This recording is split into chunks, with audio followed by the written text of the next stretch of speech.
পুলিশি প্রহরায় বৃহস্পতিবার সকালে মানিকগঞ্জ সিনিয়র দায়রা ও জজ আদালতে তোলা হয় মানিকগঞ্জ 2 আসনের সাবেক এমপি মমতাজ বেগমকে। এ সময় আদালত চত্বরে বিক্ষুব্ধ জনতা মমতাজের ফাঁসির দাবিতে স্লোগান দেন।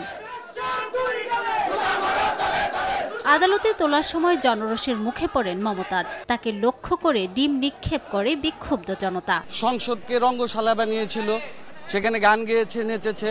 তো এর চাইতে লজ্জাজনক, দুঃখজনক আমাদের আসলে বাংলাদেশের জন্য আর কিছু হতে পারে না। মমতাজের বিরুদ্ধে মানিকগঞ্জে হত্যা ও ভাঙচুরের 2টি আলাদা মামলা রয়েছে।